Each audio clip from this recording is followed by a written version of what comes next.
ဒါတဲ့ဗလဲမျိုးနဲ့ပါပါလူထုဆန္ဒနဲ့ရွေးချယ်ထားတာရှင်းပြမယ်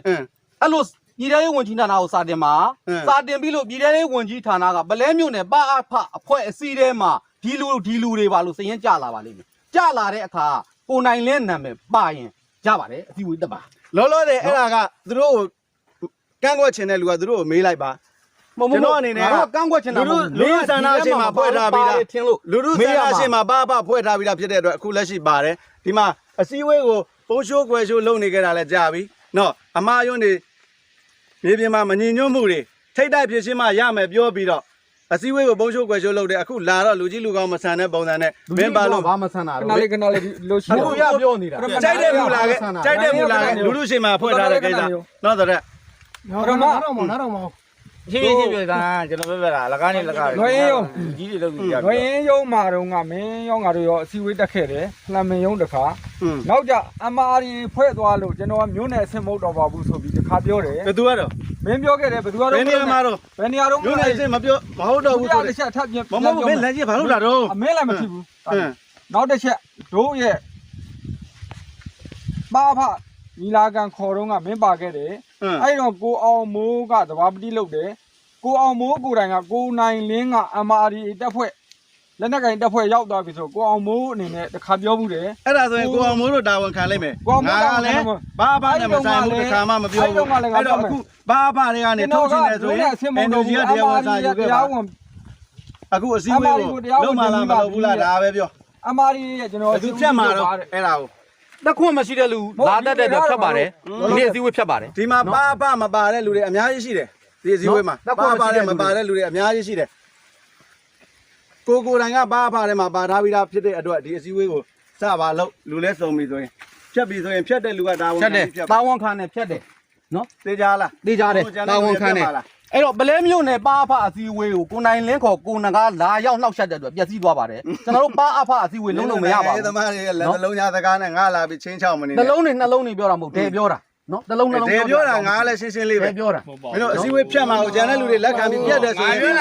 ်ပြီဆိုရင်ဘာနောက်ရှက်လို့အစည်းအဝေးပြတ်သွားပြောနေတာရှင်းရှင်းလေးခင်ဗျားတို့နှစ်ယောက်ကြားထဲမှာနော်ပြဿနာဖြစ်နေတယ်ကျွန်တော်ပြောနေတာကဒီနေ့အစည်းအဝေးတဘောမဟုတ်တော့မှာခင်ဗျားတို့ရတယ်တယောက်နဲ့တယောက်အလွန်တန်းညှိမှာပဲရတယ်ဟာဘာမှမဟုတ်ရလဲခက်လို့ကျွန်တော်ပြောတာနော်တွေးဖို့ရလဲခက်နေပါပြောခင်ဗျားတို့ဒီနေ့တယောက်တွေ့ပြီးတော့ဆိုရင်အစည်းအဝေးမဟုတ်ဘဲနဲ့ခင်ဗျားတို့အေးစစ်စစ်ပြောကျွန်တော်ပြောတာကျန်တဲ့လက်နက်ကိုင်တွေလည်းကျွန်တော်တို့ထိန်းထားမယ်ကျွန်တော်ကိစ္စမရှိဘူးအဲ့ဒါလုံးလုံးပြကျွန်တော်ပြောနေတာပဲနေလို့ရတယ်ငါကမင်းကငါဒါတွေမကြိုက်လို့ဟုတ်လားကိုတော်ကလည်းကိုတော်တဲ့ခင်ဗျားဒါတွေမကြိုက်လို့ခင်ဗျားခိုင်းပြောတာကျွန်တော်ပြောနေတာအစည်းအဝေးမှာလောက်ကျွန်တော်ကျန်တဲ့ကောင်တွေထိန်းထားမယ်ကျွန်တော်အစည်းအဝေးကိုကျွန်တော်တို့ကမြို့နယ်မလုံးနဲ့ရတယ်ခင်ဗျားတို့ချင်းပြောဆွေးနွေးမယ်ဟုတ်ဘူးခင်ဗျားတို့ချင်းဆွေးနွေးကိုလည်းပြောရမယ်အဲ့ဒါတော့ပြောရတာကောင်းတယ်အဲ့ဒီကျွန်တော်တို့လည်းလုံးလုံးရတာရှေ့ပြောကျွန်တော်တို့ဆိုလို့ကျွန်တော်ဒေါသတွေမောဟတွေနဲ့လောက်ကြတယ်ဘယ်လိုလဲရှေ့ဆက်အဲ့လိုဘောင်းကောင်ရှေ့ဆက်နေရအောင်ဖြစ်နေမှန်တယ်လေဒီမှာတော့ခံရတဲ့ကိုသူအမတ်လို့အညီခံရတယ်လို့ကျွန်တော်တို့ကိုယ်တိုင်တော့ကျွန်တော်ပြောတာကအစည်းအဝေးမလုပ်နဲ့ရတယ်ခင်ဗျားတို့နှစ်ယောက်ညှိပါမယ်ထဲမှာထိုင်ပြီးတော့တို့နေအောင်ခင်ကျွန်တော်တို့ရှေ့လျှောက်သွားမယ်လမ်းတင်ကိုပဲဆွေးနွေးမယ်ဟုတ်တယ်အဲ့လိုအစည်းအဝေးမဆိုင်ဘူးအစည်းအဝေးလည်းလုပ်တယ်ဆရာကြီးနေပါတော့ကိုနာကခင်ဗျားလည်းတော့မြစ်တဲ့ကနောက်ဆုံးတစ်ချက်ရှိတာအခုကခင်ဗျားလည်းလျှော့တာပြောနေရှင်းတဲ့အတိုင်းဘာဒီကိုငါတို့ကဘာဒီမကျင်းလို့ဘာဒီဒီကြောင်တယောက်နဲ့တယောက်တွေ့တော့ခြုံလုံးလေးကိုမလို့နေလည်းတွေ့ကြလို့ပါကဖာနေပြီးတော့တောင်းနေဒါမှကျွန်တော်ချက်မဘက်ကလည်းမတန်းနေတယ်ဟိုဘက်ကလည်းမတန်းနေတယ်အဲ့မတန်းနေတော့ဘာလို့မလို့အနေထားဘိုင်းပေါ်မှာလောက်ရင်ဘလို့သိခါတယ်ငါတို့ချလို့ဖြစ်မှာလို့ပါဖာလို့တန်းနေမှာအဲ့ဒါသိခါကြာချင်းမကြာချင်းကကိုယ့်ရဲ့လောက်ရအပေါ်မူတည်တယ်ငါတို့ပြောနေရဲ့စီးအောင်မှုကိုစီးအောင်လို့ရအောင်ပဲယူမယ်အခုငါကစီးအောင်မှုရအတွက်ညှိနှိုင်းဖို့လာတယ်လေမလာရဘူးဆိုပြီးတော့အမတ်တယောက်လောက်ခဲ့တဲ့လူကစကားပြောတယ်ကွာဘောလုံးပြောင်းလုံးမယ်ငါပြောသေးတယ်ပွဲတယ်ဟဲ့ဒါဒီနေ့ဒီနေ့နေလာကျင်တာမဟုတ်ကျွန်တော်ပြောမယ်ပွဲတယ်မပြီးလို့ပြောတာတော့ရကျန်တဲ့အဲ့ဒီအကန့်ကကျွန်တော်တို့ကရှင်းပြလို့ရတယ်ရှင်းမပြလို့မရဘူးဟုတ်ဘူးနော်အဲ့ဒီအကန့်အရေးကြီးနေတာမဟုတ်ဘူးပြောချင်ဘူးမဟုတ်ကျွန်တော်ပြောချင်တာမဟုတ်ဆရာကြီးခဏလေးအဲ့ဒီအကန့်အရေးကြီးနေတာမဟုတ်ဘူးနော်တအုံနဲ့တအုံအမြင်မကြည့်ပြီးတော့တန်တရားပွားနေတာကအရေးကြီးနေတာတကယ်တမ်းဒါကြောင့်မို့ကျွန်တော်ပြောတာအဲ့ဒါကိုအရင်လို့ရတယ်ကျင်းတယ်ဆွေးနွေးလေအဲ့ဒါကြောင့်ဆွေးနွေးခိုင်းနေတာအခုကိစ္စကိုဆွေးနွေးခိုင်းနေတာကခင်ဗျားတို့အချင်းချင်းတန်တရားတွေကိုကျင်းกว่าလုံးဝစီးနေပေါင်မယ်အဲ့ဒီကျန်တာကစီးတဲ့ပေါင်တဲ့ဆိုတာကအခုဖြစ်ချင်းဟိုကို ကိုတော်ထက်တီးကျင်တဲ့ဥစ္စာကိုလည်းပဲကျွန်တော်တို့ကပြည်သေးရေးမေးလို့ရတယ်ဟိုကိုကရေးမေးလို့ရတယ်မေးလိုက်အဲ့ဒါနောက်ကျတော့နောက်တစ်ကိုင်းအနေနဲ့ကျွန်တော်တို့ကပြန်ပြီးလို့ရတယ် မှန်တယ်ကျွန်တော်ပြောနေတာမှာအချင်း ပုံကိုရေးတွေပါနေလို့ ဟုတ်ငါပြောတာခဏနားတော့လူထုရဲ့ဆန္ဒနဲ့ကျွန်တော်တို့ဖွဲ့ထားပြီးတာ NUG ကပြည်ထဲရေးထုတ်တယ်ဆိုရင်လည်းသူတို့ပဲထုတ်သူတို့စာနဲ့ထွက်သူတို့တာဝန်ယူသူတို့ ဟုတ်တယ်အဲ့ဒါနောက်တစ်ခါဖြစ်သွားပြီလို့နော်ဒီနေ့မှာခင်ဗျားတို့အချင်းချင်းတွေ့နေကြတယ်ဘာတွေမကြည်လေတာတော့ဘာပြဿနာတွေရှိကြတာတုံးဆိုတော့ပြောကြစမ်း မကြည်လေတာတွေကထုထွေမရှိဘူးအစည်းအဝေးတရားအတွက်လာတယ် လက်ရှိဘာဖကလည်း လုံးတရားရှိတဲ့လုပ်ငန်းလုပ်ရုံပဲအခုလိုလာချင်းမတက်ရဘူးဘာဖတဲ့မပါဘူးဆိုပြီးသူ့အာဘော်နဲ့သူပြောတာကပြဿနာပဲအဓိကအဲ့ဒါပြဿနာပဲ ဘာဖနဲ့ကိုနကားနဲ့ဆိုင်လာတို့မေးရမယ်ဆိုင်နေဆိုရင်တရားဝင်လက်ခံရမယ်ကိုနိုင်လင်းဘက်ကလည်းမင်းရောအဆက်အသွယ်တွေရှိတယ်မေး အခု မင်းတို့မင်းရော ကိုတော်လည်းကျွန်တော်ပြောအဲ့ဒီအဆင့်ကလွယ်လွယ်လေးအဲ့ဒီအဆင့်ကိုလောက်ရတာလွယ်လွယ်လေး အဲ့ဒီအဆင့်ပြီးမှကျွန်တော်တို့ အဲ့ဒီအဆင့်ကိုလောက်ရ အဲ့ တာ ဒါဆိုရင်အခုမေးဦးမယ်နော်လူကြီးလာတာရှေ့မှာဖွဲ့ထားတဲ့ဘာအဖကို ဘာပြောကြတယ် ဟုတ်ပါပြောတာနားထောင် ဒါနဲ့ဘာအဖက ငါပြောတာနားထောင်ပါဦး မင်းပြော အဲ့ဒီလူလူညီလာခံရှေ့မှာဖွဲ့ထားတဲ့21ယောက်ကအကုန်စုံသလားထပ်တိုးရှိလားမရှိဘူးလားလူပြောင်းတာရှိလားမရှိဘူးလား တို့အခါအားလျော်သွားတယ်စီစုံကြီးဆုံးဖြတ်ချက်နဲ့လူပြောင်းခဲ့တယ် အေးအခါရောသာစုံကြီးစုံပြတ်ချက်နဲ့ဆိုပြီးအဲ့ဒီစုံကြီးကဘယ်တော့မှမဖိတ်ခဲ့ပဲနဲ့သွားနေတာရှိတယ် မင်းအမအားရီမဖွဲ့ခင်တော့ဆိုမင်းအမြဲတမ်းလာတက်တယ် မင်းအမြဲတမ်းလာတဲ့မပြောနဲ့ဖိတ်ကိုမဖိတ်လို့မင်း မဖက်ရ အဲ့အစည်းအဝေးကိုမသိခဲ့ လာခဲ့တယ်ဒီနွေးရလာခဲ့တယ်ငါနဲ့တော့3ခါမင်းတွေ့ ငါအဲ့ဒီ3ခါပဲတက်ခဲ့ရတဲ့ကျန်တာတွေကငါ့ကိုမဖိတ်ပဲနဲ့မင်းတို့အစည်းအဝေးကို နော် ငါ့ကိုမဖိတ်ပဲနဲ့မင်းတို့ကသာမင်းတို့လောက်တာတွေပဲရှိတာ ဒီဘက် ပြောချင်းစကားပြောမယ်ဒီမှာမတက်ရပြီးစကားပြောရတာပြောလဲပြောနေရတာပဲအဲ့ပါခင်ဗျားတို့ ကောင်းလို့ပဲ ကျွန်တော်လည်းမဟုတ်ဘူးခင်ဗျားတို့ မဟုတ်ဘူးပါရမှာအားလုံးပါရမှာ မဝင်ဘူးရှင်းရှင်းပြောတာပြဿနာအစည်းအဝေးမလုပ်နဲ့အစည်းအဝေးမဟုတ်ဘူး အစည်းအဝေးတော့ အစည်းအဝေးတော့မလုပ်နဲ့ အဲ့ဒါကိုနောက်ရက်ကျမှကျွန်တော်တို့ပြန်ပြီးဆုံးပြမယ်အဲ့ဒါကိုဟုတ်ပြီလား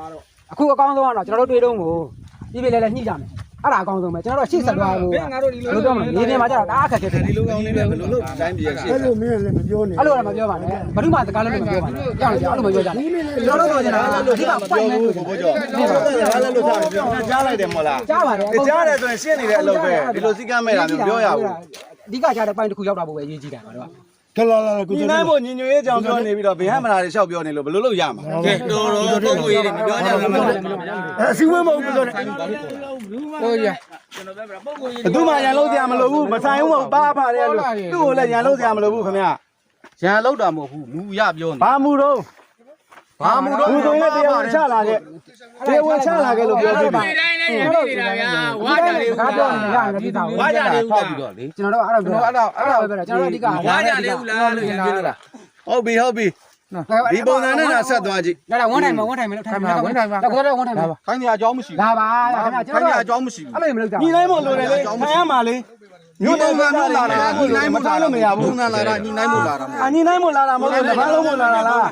ပြဿနာလေး ရေးကြီးကြီးနဲ့စကားပြောပြပြလေးပြရှင်းတာညီနိုင်မို့ပဲလေ ပြဿနာမရှိဘူးကျွန်တော်တို့ခေါင်းကရှင်းပေးမယ်ခင်ဗျားတို့အချင်းချင်းကျွန်တော်ပြောပြလာတာ အကုန်လုံးပါရမှာအကုန်လုံးညီနိုင်အကုန်လုံးစကားပြောရမှာမြို့နယ်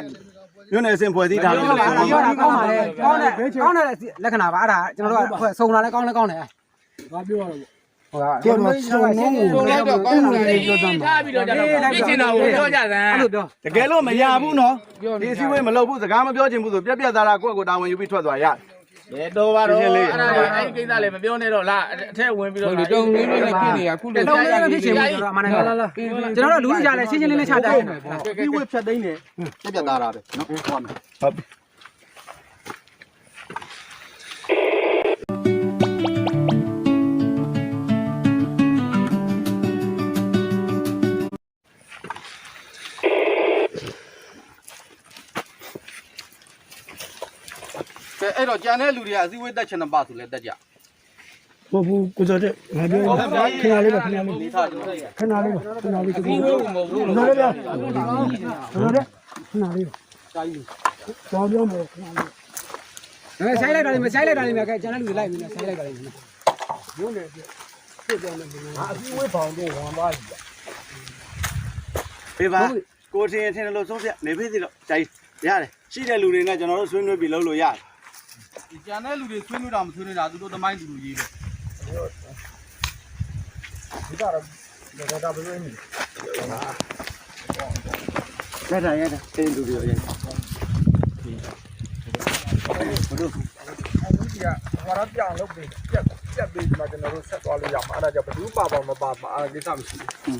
ဒီနေသားကြီးဆို နော်ဒီလိုစိတ်ဓာတ်တွေနဲ့မျိုးနဲ့ဘယ်လိုညှိနှိုင်းလို့ ဒီနားရမှာပေါ့ဒီနဲ့တော့ မင်းတို့ကောင်းနေပါဒီစိတ်ဓာတ်တွေညာ ဒီနားရအောင်ဒီနားရအောင်ကျွန်တော်တို့အစည်းအဝေးမဟုတ်ဘူး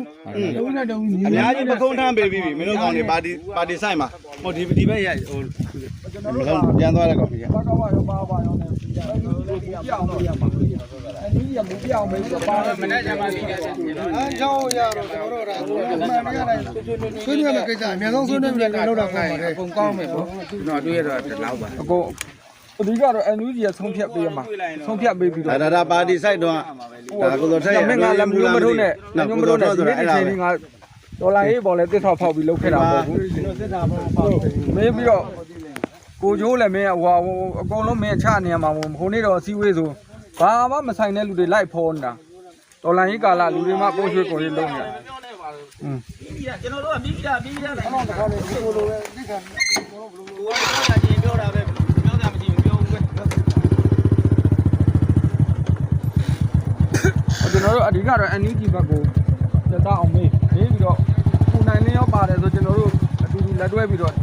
အမြင်ကြီးသွားလို့ရတယ်အပါဘူးဆိုလဲ तू ကလက်နဲ့ခိုင်တက်ဖွဲ့မပါဘူးဆိုလဲမပါဘူး ဒီဇာနေမောင်ကမင်းတို့တရားရေးထဲမှာခန့်တာဟုတ်လားလူနေဆုံးတဲ့တရားရေးထဲခန့်တာပေါ့ဟုတ်လားဟုတ်ပြီအဲ့ဒါလည်းမတန်းနေ အဲ့ဒါလည်းပြောခွေးကိုစုပေါ်ရောက်တယ်နော်ငါဘုံလုံးပြောတာ ဟိုမှာဟုတ်ပါဘူးဟုတ်တယ်အဲ့ဒါဇာနေမောင်ကအဲ့ဒါရရရ